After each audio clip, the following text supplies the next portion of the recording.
আচ্ছা, আজকের ক্লাসে আমরা শিখব যে ঘনকের আয়তন কীভাবে নির্ণয় করতে হয়। তাহলে প্রথমেই আমাদের বুঝতে হবে যে একটা ঘনকের স্ট্রাকচার কেমন হয়। ঠিক আছে, চলো। আমরা অনেক সময় খেলে থাকি লুডোর ছক্কা। ঠিক আছে, আমরা লুডোর ছক্কা সবাই চিনি। তো সেইখান থেকেই সেটাও একটা ঘনক। ঘনক বলতে বোঝায় যে একটা 3D স্পেসে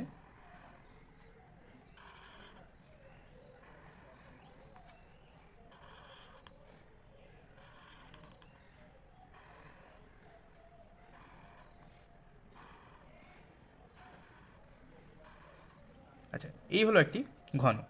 তাহলে আগে বললাম যে ঘনক বলতে আমরা বুঝবো যে একটা 3D স্পেসে, মানে যেটা ফাঁপা হবে এবং যার সাইড থাকবে এইদিকে এবং এই দিকেও সাইড থাকবে এবং আরেকটা জিনিস কী থাকবে সেটা হচ্ছে উচ্চতাটাও থাকবে। ঠিক আছে, আমরা প্রথমত বুঝি যে এই যে নিচেরটুকু, এই যে নিচের প্লেনটা, মানে নিচের যে পাতটা রয়েছে এটাকে আমরা বুঝি যে সমতলের উপরে রয়েছে, যেটাকে বলা হয় 2D। ঠিক আছে, যার এইদিকে থাকবে একটা অ্যাক্সেস, এইদিকে থাকবে একটা। কিন্তু যখন একটা উপরের দিকেও চলে যাবে, মানে উচ্চতাটাও হয়ে যাবে, দেখো এটা উচ্চতা বরাবর একটা যখন আরেকটা চলে যাবে, অ্যাক্সেস চলে যাবে, তখন সেটাকে আমরা বলবো 3D স্পেসের যে কোনো বস্তু। তার হয়ে যাবে কি আয়তন থাকবে। দেখো এটা একটা ভলিউম আছে না, মানে একটা জায়গা জুড়ে রয়েছে, একটা আয়তন জুড়ে রয়েছে, তাই আমরা কি ঘনকের আয়তন বের করতে পারবো। ঠিক আছে, এবার আমাদের কি যে ঘনকের আয়তনের ফর্মুলাটা কি সেটা আমরা কীভাবে পাবো সেটাই আমরা খুঁজবো আজকে। এই ভিডিওতে খুঁজবো যে ঘনকের আয়তন কীভাবে নির্ণয় করা যায়। ঠিক আছে, তাহলে প্রথমত আমাদের বুঝতে হবে যে কোনো কিছুর ক্ষেত্রফল কীভাবে বের করা যায়। ঠিক আছে, প্রথমে তোমরা বোঝো যে এই যে ঘনকের এই যে জায়গাটা, মানে নিচের যে তলটা, মানে ভূমির উপরে রয়েছে, আমি তোমাদের একটু মার্ক করে দিচ্ছি, বুঝতে সুবিধা হবে। এই যে তলটা, ঠিক আছে, আমি যেটা দিয়ে শেড করছি, নিচের এই যে তলটা যে প্লেনের উপরে রয়েছে, ঠিক আছে, যে প্লেনের উপরে রয়েছে সেটা তো একটা ক্ষেত্রফল। ক্ষেত্রফল বলতে আমরা কী বুঝি, যে কোনো একটা, ধরো এই কাগজটাই যতটা জায়গা জুড়ে রয়েছে, ঠিক আছে, এই যে যতটা জায়গা জুড়ে রয়েছে সেটা হচ্ছে এর ক্ষেত্রফল। ঠিক আছে, তেমনই এই যে প্লেনটা, নিচের যে প্লেনটা, নিচের যে তলটা, ঠিক আছে, যতটা জায়গা জুড়ে রয়েছে সেটাই হচ্ছে এর ক্ষেত্রফল। এইবার তোমাদের আরেকটা জিনিস বুঝতে হবে যে এই ক্ষেত্রফলটা কতটা উচ্চতা জুড়ে আছে সেটাই হচ্ছে তার আয়তন। বাংলা ভাষায় বোঝায় যে এই প্লেনটা কতটা উচ্চতা জুড়ে, এই সেম প্লেন রয়েছে, দেখো তুমি যেখানে, এখানে যদি আরেকটা কার্ড নাও, এই যে, ঠিক আছে, এটাও একটা প্লেন হয়ে যাবে। ঠিক আছে, এবার এই প্লেনটা কতটা উচ্চতা জুড়ে রয়েছে সেটাই হচ্ছে এই ঘনকের আয়তন। ঠিক আছে, তাহলে প্রথমে আমাদের কী করতে হবে, এই ঘনকের ক্ষেত্রফল বের করতে হবে। মানে এই নিচের তলটার, বা যে কোনো প্রত্যেকটা তলই সমান হবে। ঠিক আছে, তো যে কোনো একটা তলের ক্ষেত্রফল বের করা বুঝতে হবে, বা ক্ষেত্রফল কীভাবে বের করে সেটা আমাদের বুঝতে হবে। চলো তাহলে প্রথমে কী বললাম, আয়তনটা কীভাবে বের করতে হবে না, তো এই যে ক্ষেত্রফলটা আমরা পাবো সেই ক্ষেত্রফলটা যতটা হাইট জুড়ে রয়েছে, দেখো এই প্রত্যেকটা হাইট, এটা একটা, এটা একটা, এটা একটা, প্রত্যেকটাই সেম হবে। ঠিক আছে, তাহলে আমাদের বুঝতে হবে এই ক্ষেত্রফলটা যতটা হাইট জুড়ে রয়েছে সেটাই হচ্ছে এই ঘনকের আয়তন। ঠিক আছে, তাহলে আমাদের প্রথমে কী করতে হবে, যে এই তলের ক্ষেত্রফল, বা যে কোনো একটি তলের, কারণ আমি কি বললাম প্রত্যেকটা তলই সমান, তাই প্রত্যেকটা তল বা যে কোনো একটা তলের ক্ষেত্রফল বের করতে কীভাবে বের করতে হয় সেটা আমাদের বুঝতে হবে। ঠিক আছে, চলো তোমাদের একটা ছোট্ট উদাহরণ দিই। যেমন দেখবে, আচ্ছা, আমরা যারা ক্ষেত্রফল বের করতে জানো না বা কীভাবে বের করতে হয়, ক্ষেত্রফলের কনসেপ্ট কী, তাদের বলি আগে। ছোটোবেলায় আমরা দেখবে ডিমের ট্রে দেখতে তোমরা, এই টাইপের হয়তো ডিমের একটা ট্রে হলো।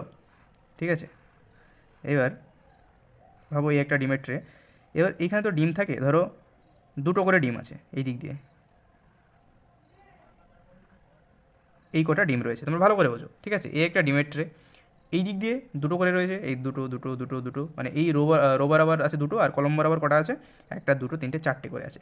তাহলে দেখবে এই ট্রেটা যতই বড় হোক না, যত বড় হবে আমাদের কি গুনতে হবে একটা একটা করে, তাতে অনেক টাইম লাগবে। কিন্তু আমরা অঙ্কের হিসেবে কী করতাম শর্টকাটে, যে এই বরাবর দুটো করে রয়েছে এবং এই বরাবর রয়েছে একটা, দুটো, তিনটে, চারটে করে রয়েছে, তাহলে আমরা গুণ করে দিতাম এই দুটো, 4 দুগুণি 8 সমান সমান আমরা বুঝে নিতাম যে এই ট্রেতে 8টি ডিম আছে। তেমনই যদি এই বরাবর আরও বেশি থাকে, দেখা যাচ্ছে 5টা থাকলো, এবার আবার 10টা থাকলো, আমরা গুণ করে দিতাম কি 5 দুগুণে 10, এই 5 10 50, মানে 50টা ডিম আছে, মানে সহজেই আমরা ক্যালকুলেশন করে বলে দিতে পারতাম। ঠিক তেমনই ক্ষেত্রফলটাও ঠিক তেমন। ক্ষেত্রফলটা, এটার মানে হচ্ছে আমরা বুঝতে পারলাম যে এই অঞ্চলে কটা ডিম রয়েছে, না তো যদি এই দিক দিয়ে 4টে থাকে, এই দিক দিয়ে 2টো থাকে, তাহলে কটা থাকছে 4 দুগুণি 8টা। আবার যদি এই দিক দিয়ে 5টা থাকে, এই দিক দিয়ে 10টা থাকে, তাহলে 5 10 50টা। এইভাবে আমরা কী করে বুঝতে পারবো যে একটা প্লেনের উপরে বা একটা জায়গায় কতটা ডিম রয়েছে। ঠিক আছে, ঠিক তেমনই ক্ষেত্রফলের কনসেপ্টটাও ঠিক এইরকমই। আমরা বুঝবো কীভাবে, যে যদি, ঠিক আছে, এই দিকে আর এই দিকে, মানে যে কোনো দুটো দিকে আমরা গুণ করে দেবো। যদি একটা জিনিস ভাবো যে এইটা দেখা যাচ্ছে, যদি 5, ধরো এককে নিচ্ছি আমি, একটা যেহেতু দৈর্ঘ্য এটা 5 সেমি হলো এতটুকু, তাহলে যেহেতু এটা ঘনক তাই এটাও 5 সেমি হবে। ঘনক মানে তোমাদের আগেই বলে দিই প্রত্যেকটা বাহু সমান হবে, এটা যা হবে এটা তাই হবে, এটা তাই হবে, এটা তাই হবে, এটাও তাই হবে, মানে প্রত্যেকটা বাহু সেম হবে। তাই এটা যদি 5 হয় এটাও 5 হবে, এটাও 5 হবে, এটাও 5 সেমি হবে, এটাও 5 সেমি হবে, প্রত্যেকটা বাহুই কী হবে 5 সেমি হবে। ঠিক আছে, তাহলে কী হবে এটাও যেহেতু 5 সেমি হবে কারণ এটা ঘনক। ঠিক আছে, তাহলে এখান থেকে এতটাও কী হবে 5 সেন্টিমিটার। ঠিক আছে, তাহলে আমি কী বললাম যে এই নিচের ক্ষেত্রফলটা বের করতে গেলে আমাদের কী করতে হবে, এই দুটো গুণ করে দিতে হবে, তাই না? তাহলে ক্ষেত্রফল কত হচ্ছে 5 5 25, তখন আর এই সেমি হবে না, কী হবে বর্গ সেমি হয়ে যাবে। কেন? কারণ এটা ক্ষেত্রফল স্কোয়ার করে হয়, বর্গ সেমি। এতটুকু বোঝা গেল। ঠিক আছে, এইবার আমরা দেখব যে কতটা আয়তন জুড়ে রয়েছে। ঠিক আছে, তোমাদের আরেকটু কনসেপ্ট একটা বলে দিই আমি, সেটা হচ্ছে ধরো এইটা বর্গক্ষেত্র না হয়ে মানে প্রত্যেকটা বাহু সমান না হয়ে এটা ধরো এরকম ছিল একটা, এই নিচের তলটা ভাবো, শুধু উপরের বলছি না আমি, শুধু নিচের তলটা ভাবো। এদিকে যখন আমি কি বললাম যে এটা পাস হলে এটাও পাস হবে, তুমি এটা ভাবো যে একটা 5 না, একটা হচ্ছে 10 আর একটা হচ্ছে 5। ঠিক আছে, লাইক এরকম একটা 10 সেন্টিমিটার একটা 5 সেন্টিমিটার এরকম যদি হতো, তাও আমাদের কি এটার ক্ষেত্রফল বের করতে গেলে কী করতে হতো, এই অঞ্চলটুকুর ক্ষেত্রফল বের করতে গেলে আমাদের কী করতে হতো, এই দুটো গুণ করে দিতে হতো। তাহলে কী হতো 5 10 50 বর্গ সেমি। আশা করছি এতটুকু বোঝা গেল। কিন্তু আমাদের এখন এই আয়তক্ষেত্রকার টার্মটা দরকার নেই। কেন নেই? কারণ আয়তঘনর মানে এই আয়তঘনর এই নিচের দিকটা হয় বর্গক্ষেত্র, শুধু নিচের দিকটা না, সব ক্ষেত্রেই হয় বর্গক্ষেত্র। কারণ কি? কারণ আয়তঘনের প্রত্যেকটা বাহু সমান হয়, এটা উচ্চতাটাও যাই হবে, এটাও তা হবে, এটাও তা হবে, প্রত্যেকটা বাহুর দৈর্ঘ্য কী হবে সেম হবে। মানে 5 সেন্টিমিটার হলে 5 সেন্টিমিটার, 10 সেন্টিমিটার হলে 10 সেন্টিমিটার, এইরকম। এইবার আমি তোমাদের আগেই বললাম যে আমাদের আয়তঘনের আয়তন বের করতে গেলে, ঘনকের আয়তন বের করতে গেলে, এই ঘনক মানে এই ঘনকটার আয়তন বের করতে গেলে প্রথমে আমাদের কী করতে হবে, ক্ষেত্রফল বের করতে হবে। তাহলে আমরা ক্ষেত্রফল শিখে গেলাম এই যে ডিমের ট্রে থেকে। কীভাবে না, তো এই দুটো বাহুকে গুণ করে দিতে হবে। তাহলে আমরা কী পেলাম 5 5 25 বর্গ সেমি পেলাম এইটুকুর ক্ষেত্রফল, মানে এই নিচের তলটার। আর তোমাদের প্রথমেই বললাম যে আয়তন বের করতে গেলে কিচ্ছু না, যেই ক্ষেত্রফলটা বেরোবে সেই ক্ষেত্রফলটা কতটা হাইট জুড়ে রয়েছে, মানে কতটা উচ্চতা জুড়ে রয়েছে, তাহলে তার সঙ্গে গুণ করে দিলে, মানে এই ক্ষেত্রফলটাকে কতটা হাইট জুড়ে রয়েছে সেই তার সঙ্গে গুণ করে দিলে আমরা কি পেয়ে যাবো আয়তন। এবার তোমাদের আমি একটা ছোট্ট কোশ্চেন করছি, সেটা হচ্ছে যদি এটি একটি ঘনক হয়ে থাকে এবং তোমাদের বারবার বলছি আমি কি, যে ঘনকের প্রত্যেকটা বাহুর দৈর্ঘ্য কি সমান, মানে উচ্চতাও সমান হবে, মানে এটা 5 সেমি হলে এটা 5 সেমি হলে এটাও কি হবে 5 সেমি, তাহলে 5 সেমি। ঠিক আছে, আর আমরা নিচের তলটার ক্ষেত্রফল কী করে পেলাম, এইটা ওটা গুণ করে কত পেলাম 25 বর্গ সেমি। তাহলে এবার যদি তোমাদের বলি যে আয়তন কত হবে, তাহলে তোমরা অবশ্যই বলতে পারবে যে আয়তন হবে এই 25-এর সঙ্গে আবার কী করে দিতে হবে এই 5 সেন্টিমিটার, মানে কতটা উচ্চতা জুড়ে রয়েছে 5 সেমি। এই দুটো গুণ করে দিলে আমরা কী পাবো, আয়তন পেয়ে যাব। না তো এই ঘনকটা কতটা স্পেস জুড়ে রয়েছে, মানে কতটা এর ভিতরে কতটা জায়গা রয়েছে সেটা আমি পেয়ে যাবো, সেটাই মানে আয়তন। তাহলে আমরা চলো লিখে ফেলি। অতএব নির্ণেয়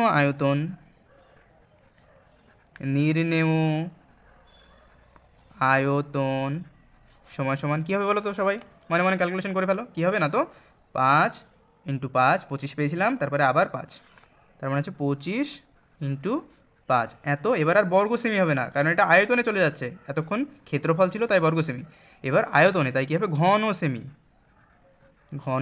সেমি। প্রত্যেকটা আয়তনের ক্ষেত্রে কী হয় ঘন। ঠিক আছে, যেহেতু এটা আয়তন তাই ঘন সেমিতে চলে গেলাম আমরা। এইবার তোমাদের একটা বুঝতে হবে যে ফর্মুলাটা কীভাবে লিখবো আমরা, যে এই 25 লিখবো না, তোমরা কীভাবে লিখবে।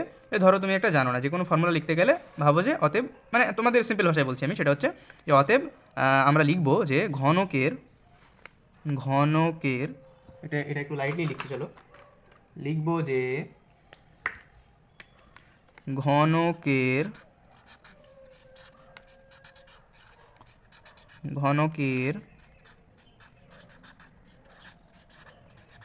আয়তনের সূত্র সমান সমান কী হবে বলো তো, a কিউব। কেন কিউব? কারণ এই যে আমরা করলাম না 5 × 5 × 5, মানে যদি একটা বাহুর দৈর্ঘ্য 5 সেন্টিমিটার হয় তাহলে 5 কটা হবে, 3 বার গুণ করতে হবে আমাদের। 5 × 5 করেছিলাম, আবার আরেকটা 5 গুণ করলাম, মানে 3 বার 5 গুণ করলাম। তেমনই কী করলাম, তাহলে 5 × 5 × 5 এটা করেছিলাম। এটার মানে হচ্ছে 5, তার মাথায় কটা 1 2 3। ঠিক আছে, এটার মানে হচ্ছে এই, মানে 5 তুমি যতবার গুণ করবে মাথায় তত বসবে, যেহেতু আমরা 3 বার গুণ করেছি মাথায় তাই 3 বসেছে। তেমনই যদি ধরে নাও যে কোনো ঘনকের বাহুর দৈর্ঘ্য তুমি জানো না, এ দেওয়া আছে, তাহলে তার তোমার আয়তনের সূত্র কী হবে, এ তার মাথায় কিউব। সেই এর জায়গায় যদি তোমাদের 10 দেওয়া থাকে তাহলে 10 তার কিউব, 20 দেওয়া থাকলে 20 তার কিউব। ঠিক আছে, এটাই হচ্ছে ফর্মুলা। তাহলে এত কি ঘন একক। ঠিক আছে, এককটা আমি আর জানি না, কারণ আমাকে অঙ্কে দেওয়া থাকবে, যদি সেমি দেওয়া থাকে তাহলে ঘন সেমি, আর যদি মিটার দেওয়া থাকে তাহলে ঘনমিটার এইভাবে, ঠিক আছে। ফুট দেওয়া থাকলে ঘনফুট এই টাইপের। আর এ কিউবটা কী হবে, এই ঘনকের বাহুর দৈর্ঘ্য যা দেওয়া থাকবে সেটাই হবে এ কিউব, ঠিক আছে। যেহেতু এখানে 5 দেওয়া ছিল, তাই যদি আমি এখন ক্যালকুলেশন করি তাহলে কী হবে 5 তার কিউব। যদি 10 দেওয়া থাকে এখানে, একটা বাহুর দৈর্ঘ্য যদি 10 দেওয়া থাকে প্রত্যেকটাই 10 হবে, ঠিক আছে। এটা 10 থাকলে এটাও 10 হবে, এটাও 10 হবে। তাই একটা বাহুর দৈর্ঘ্য যদি 10 থাকে তাহলে এখানে কী হবে 10 তার কিউব দিয়ে, যদি সেমি থাকে তাহলে ঘন সেমি, এইভাবে ক্যালকুলেশন করতে হবে। মোদ্দা কথাই তোমরা জেনে রাখো যে ঘনকের আয়তনের সূত্র হচ্ছে এ কিউব ঘন একক, ঠিক আছে। আচ্ছা, এবার যাবো আমরা একটা এক্সাম্পলে। চলো, যে কোনো তোমাদের মতো তোমরা নিজে নিজে বের করে নিতে পারো, বা চলো আমি একটা ধরি যে একটা ঘনক আমি আঁকছি, ঠিক আছে। মানে আমি দেখবো যে একটা প্রয়োগ করে দেখবো সূত্রটা, সেটার জন্য একটা কোশ্চেন করছি। চলো, ধরো এই একটা ঘনক, ঘনকটা কীভাবে আঁকতে হয় তোমরা শিখে নাও।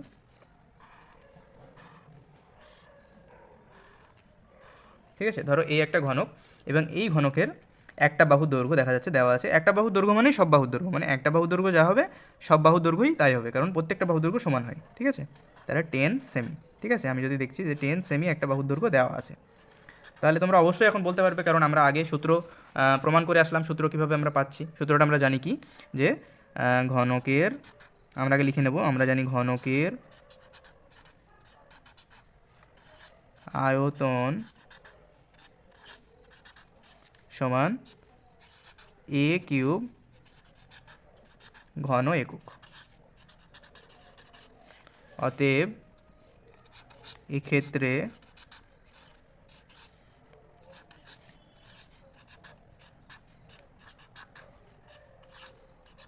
আয়তন হবে সমান সমান কী হবে না, তো এই যে এর জায়গায় কত বসবে, এই 10 বসবে, 10 তার কি কিউব ঘন সেমি। যেহেতু সেমি আছে, এককটা লিখবো না, এককের জায়গায় কী আছে, একক কী আছে, সেমি, তাই সেমি, ঠিক আছে, ঘন সেমি।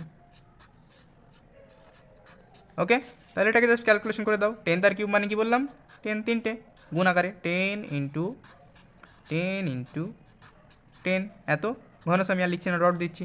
তাহলে এরপরে হবে কত, এটাকে যদি গুণ করে দিই, 10 ইন্টু 10 করলে কত, 10 10 100 ইন্টু 10, এই যে 10 10 এই 10 10 গুণ করলাম 100 পেলাম, ইন্টু 10 থাকলো, আবার ডট দিলাম।